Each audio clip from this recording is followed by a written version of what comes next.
Les modes vont et viennent. Les styles font partie de l'art. Et cela, on peut l'apprécier notamment en architecture. Depuis des siècles, on a vu des défilés de ces styles, romanique, gothique, baroque, néoclassique. Décidément, en architecture, un de mes styles préférés, c'est le baroque. Ma première rencontre avec le baroque, c'était dans l'église Saint-Nicolas à la Malestrană de Prague. J'étais fortement impressionné par la surcharge de l'atmosphère, la profusion de ces statues en marbre, les moulures dorées de ces stucs. Depuis là, j'ai vu beaucoup de baroque. Il faut dire que dans le baroque se sont présentées différentes écoles. En Espagne, il porte le nom de churrigueresque, car l'architecte madrilèn José Benito de Churriguera était son plus grand représentant dans ce pays, et c'est ce courant de baroque qui est arrivé en Amérique.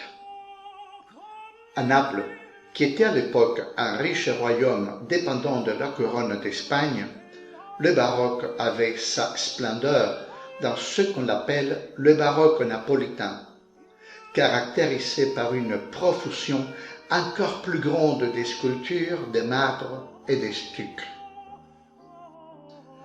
Certains diront que le baroque est accablant à cause du grand nombre d'objets regroupés dans si peu d'espace. À l'époque, un personnage vivait à Naples, Raimondo di Sagro, 7e prince de San Severo. La famille di Sagro avait installé son palais dans la vieille ville de Naples, où a vécu environ 200 ans. Raimondo a décidé de reconstruire la chapelle de leur palais, qui en même temps était la nécropole des membres de leur famille, utilisant le style à la mode à cette époque, le baroque napolitain. Tout cela ne ferait pas l'objet d'une chronique si notre Raimondo n'avait pas été un personnage aussi particulier. On sait qu'il a été élevé par ses grands-parents paternels, parce qu'il était orphelin et que son père a été emprisonné d'abord, puis vivant dans un cloître pour échapper de la justice, accusé de meurtre.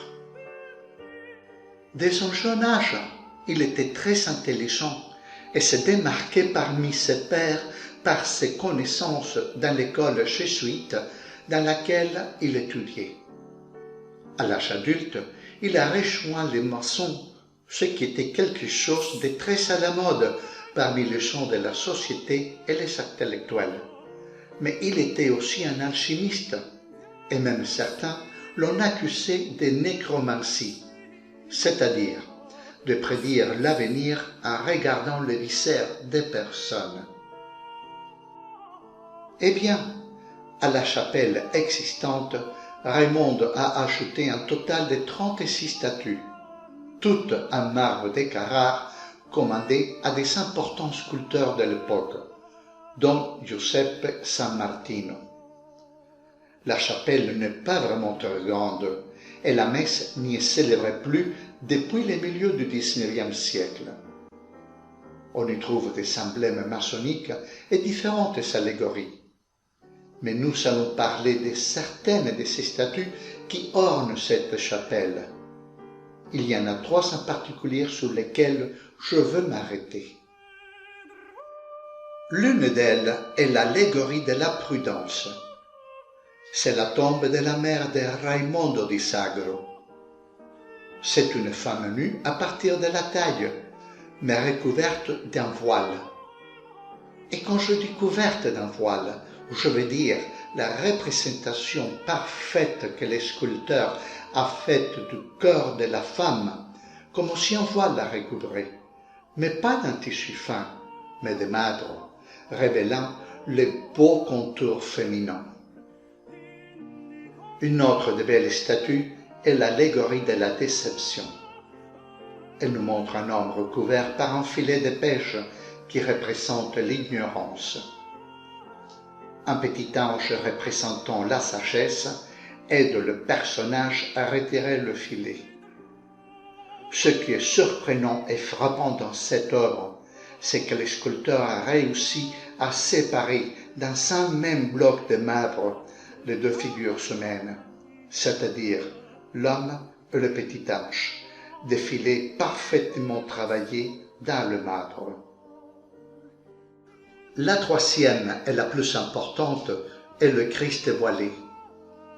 La procédure de travail est la même.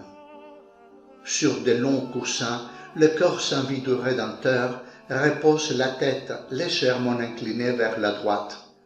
Le corps est calme, détendu, après la descente de la croix. À ses pieds, également du côté droit, se trouve la couronne d'épines. Comme dans le cas des autres statues, le Christ est recouvert d'un voile qui nous permet d'apprécier chacun des détails du corps du Seigneur. Ses ongles, ses veines, même les lacérations des clous se voient parfaitement sous le voile, qui ce n'est autre chose que du marbre. Comme Raymond de Disagro était dédié à l'alchimie, pendant de nombreuses années, on a cru que la procédure utilisée par le prince était, une fois terminée la sculpture en marbre, de mettre un voile sur la figure, et grâce à une méthode connue de lui seul, fait que le tissu acquiert les propriétés des marbres et adopte aussi les formes du corps qui se trouvent en dessous. La science a montré que ce n'est pas le cas. Le merveilleux effet que nous pouvons voir, ce n'est autre que le travail et l'art minutieux de ces sculpteurs.